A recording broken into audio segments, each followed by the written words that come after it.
Well, on to this. President Trump is now sending hundreds of more National Guard members to patrol near the White House following that deadly shooting in D.C. earlier this week. Madeleine Rivera joins us live in Washington with the latest. Good morning, Madeleine.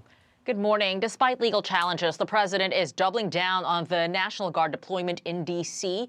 In fact, we might even see local police be paired with the troops, at least in the short term. The suspect, 29-year-old Ramanullah Lakhanwal, an Afghan national, is facing first-degree murder for the death of 20-year-old Sarah Beckstrom, as 24-year-old Andrew Wolf fights for his life. The day before this shooting on Wednesday, DHS says another Afghan national was arrested after posting a video of himself on TikTok, indicating he was building a bomb with the intent of targeting the Fort Worth, Texas area. Court records show Mohammed Dawood Alokozei is charged at the state level with making a terroristic threat. According to DHS, he also came to the U.S. as part of Operation Allies Welcome, the same program under which Lakhanwal was admitted to the U.S. On September 7, 2022, Alokozei was admitted as a lawful permanent resident. ICE has lodged a detainee on him. The Trump administration has been slamming the Biden administration for the vetting standards they used to welcome thousands of Afghan refugees during the Afghanistan withdrawal. The New York Post, now reporting data from DHS, shows more than 5,000 Afghan migrants were flagged on national security grounds from Operation Allies Welcome. 956 had public safety concerns. 876 had been flagged for fraud. There have been several audits of the screening process for Operation Allies Welcome.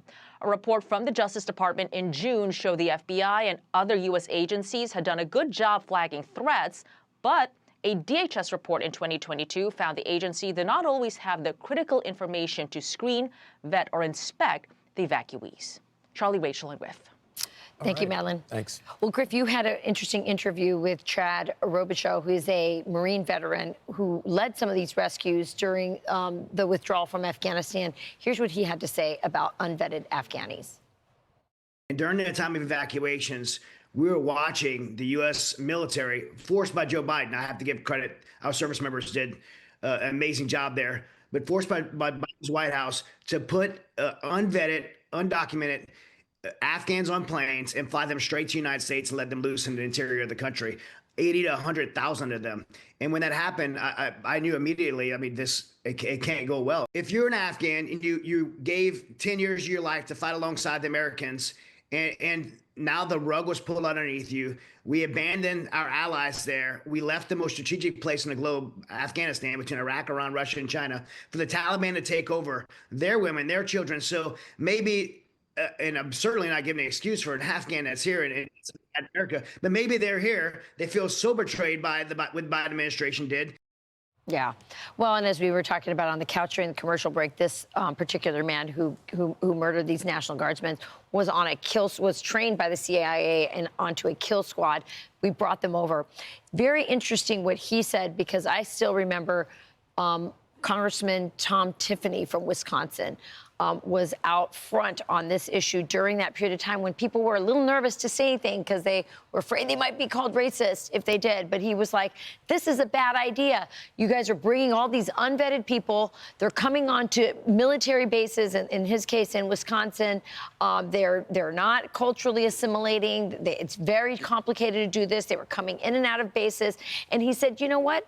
Vet them in a third country. Send them to Qatar. Send them to Turkey. Spend 2 years vetting to make sure that these are people that we actually want in our country, that they don't have, mental illness, that they don't have, troubling terrorist ties.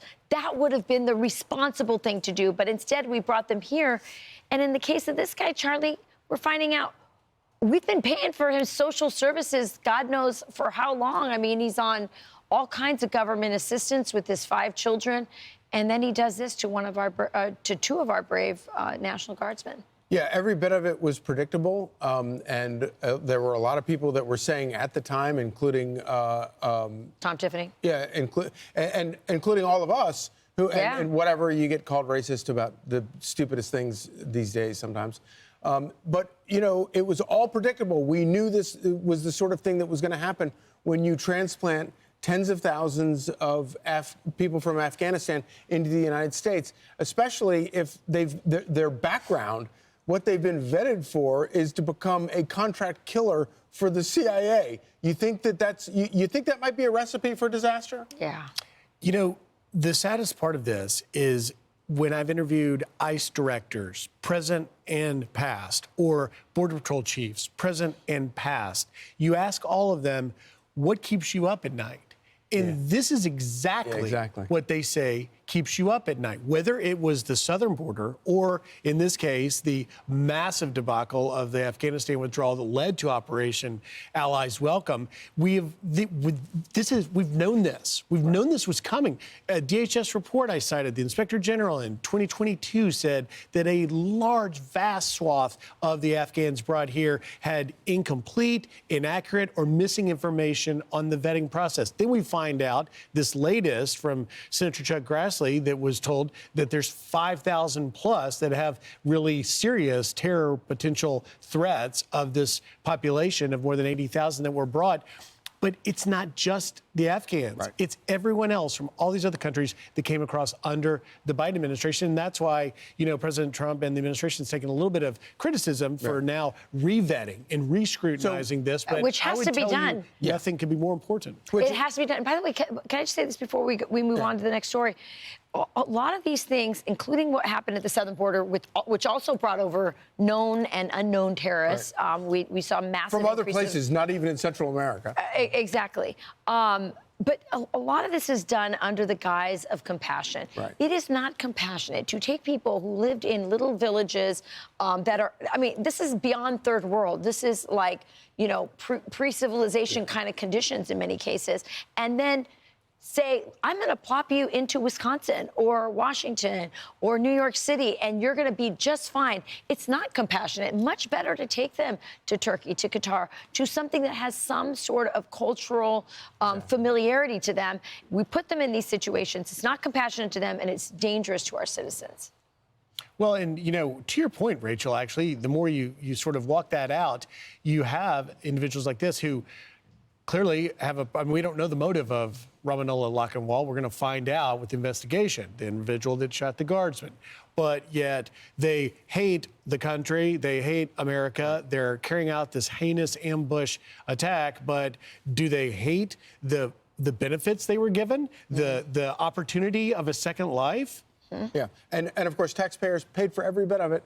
You paid for everything that's going on now. You paid for sending the CIA over there to recruit these guys. They sent over, you know, literally pallets, pallets full of cash that were used to buy off these people. You paid for every bit of it. And you want to know why? Do you know we're still sending money to Afghanistan? Oh yeah, of course we are. And if you want to know, and then after 20 years, it turns out it's like, okay, never mind. We're going to just pull everybody out. And if you want to know why, in particular, on Republican voters became radicalized against wars and against, say, getting involved in Ukraine.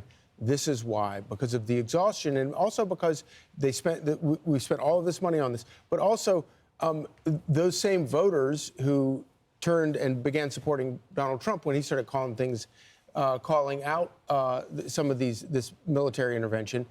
It's because those same voters are also the people whose brothers and sons and fathers went over and fought in these wars and came home broken because of those wars. And, you know, it's been the most radical, fascinating political change of our lifetime. Absolutely. I understand why.